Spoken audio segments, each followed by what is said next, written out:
ഒരിടത്തൊരിടത്ത് ഒരു മിസ്റ്റീരിയസ് ആയിട്ടുള്ള ഐലൻഡ് ഉണ്ടായിരുന്നു. ഈ ഐലൻഡിന്റെ തൊട്ട് മുകളിലായിട്ടുണ്ടായിരുന്ന മഞ്ഞെല്ലാം ഒരു പ്രത്യേക രീതിയിൽ താഴേക്ക് ഡ്രോപ്പ് ആയിട്ട് വീണുകൊണ്ടിരിക്കുകയാണ്. കുറച്ചു കാലങ്ങൾക്ക് ശേഷം അവിടെ ഒരു ചെറിയ കുളം മാതിരിയൊക്കെ ഫോം ആവുന്നുണ്ട്. ഈ ഒരു വെള്ളത്തിന് ചില മാജിക്കൽ പവേഴ്സ് ഉണ്ടായിരുന്നു. അത് കുടിച്ചിട്ടുണ്ടെന്നുണ്ടെങ്കിൽ ഒരു അസുഖവും വരാതെ നൂറ്റാണ്ടുകൾ നമുക്ക് ജീവിക്കാനായിട്ട് സാധിക്കും. ഈ ഒരു കാര്യങ്ങളൊക്കെ അറിഞ്ഞിട്ട് ഒരു രാജാവ് ഒരുപാട് കഷ്ടപ്പെട്ടിട്ട് ഈ ഒരു ഐലൻഡിലേക്ക് എത്തുന്നുണ്ട്. ഈ ഒരു വെള്ളം മാത്രം തെരഞ്ഞു വന്നിട്ടുള്ള അദ്ദേഹത്തിനാണെന്നുണ്ടെങ്കിൽ ഗോൾഡിൽ ക്രിയേറ്റ് ചെയ്തിട്ടുള്ള ഒരു കോട്ട അവിടെ കണ്ടെടുക്കാനായിട്ട് സാധിക്കുകയാണ്.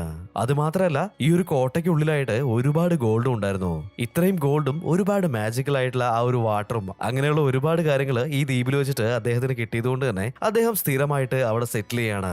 കുറെ കാലങ്ങൾക്ക് ശേഷം ഇയാൾ മരിച്ചു പോയിട്ടുണ്ട്. എന്നാൽ ഇദ്ദേഹം മരിക്കുന്നതിന് മുന്നേ ഈ ഒരു മാജിക്കൽ വാട്ടറിനെ പ്രൊട്ടക്ട് ചെയ്യുന്നതിനായിട്ട് ഭയങ്കരമായിട്ടുള്ള ഒരു മോൺസ്റ്ററിനെ അദ്ദേഹം അവിടെ ക്രിയേറ്റ് ചെയ്ത് വെക്കുന്നുണ്ട്. ഈ ഒരു കാര്യങ്ങളൊക്കെ ഒരു കഥ പോലെ ബാക്ക്ഗ്രൗണ്ട് വോയിസിൽ പറഞ്ഞുകൊണ്ടാണ് സിനിമ തുടങ്ങുന്നത്.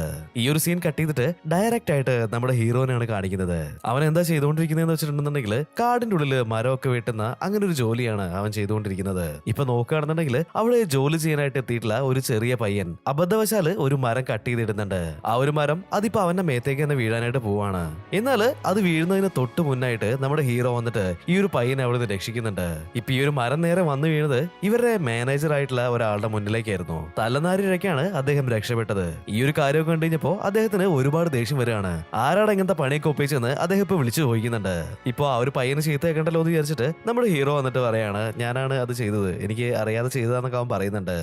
നീ എന്താണ് കാണിച്ചു വെച്ചത്? കുറച്ച് അങ്ങോട്ടും ഇങ്ങോട്ടും മാറിയിട്ടാണെങ്കിൽ എന്റെ കാര്യത്തിൽ ഇപ്പൊ ഒരു തീരുമാനമായിരുന്നല്ലോടാ എന്നൊക്കെ പറഞ്ഞിട്ട് അയാളിപ്പോ അവനടുത്ത് തട്ടിക്കേറിക്കൊണ്ടിരിക്കുകയാണ്. അവസാനം ഇതോടെ നിന്റെ പണിയൊക്കെ നിർത്തിക്കോ, ഇനി നിനക്ക് ഇവിടെ ജോലിയില്ലെന്നൊക്കെ അയാൾ തീർത്ത് തന്നെ പറയാണ്. ഇതേ സ്ഥലത്ത് തന്നെയാണ് നമ്മുടെ ഹീറോയിന്റെ ബ്രദേഴ്സും ജോലി ചെയ്തുകൊണ്ടിരുന്നത്. ഓഹോ, എന്റെ അനിയന് ഇവിടെ ജോലി കൊടുക്കുന്നില്ല എന്നുണ്ടെങ്കിൽ തീർച്ചയായിട്ടും ഞങ്ങൾ ഇനി ഇവിടെ ജോലിയില്ലെന്ന് അവരിപ്പോ വിളിച്ചു പറയാണ്. ഈ ഒരു കാര്യം കേട്ടപ്പോ തന്നെ മാനേജറിന് ഒരുപാട് ദേഷ്യം വരികയാണ്. അങ്ങനെയാണെന്നുണ്ടെങ്കിൽ 3 പേര് സ്ഥലം കലയിക്കുമെന്ന് പറയുന്നുണ്ട്. അങ്ങനെ 3 പേരും കൂടിയിട്ട് ജോലി പോയ ആ ഒരു വിഷമത്തില് നേരെ വീട്ടിലേക്ക് വരികയാണ്.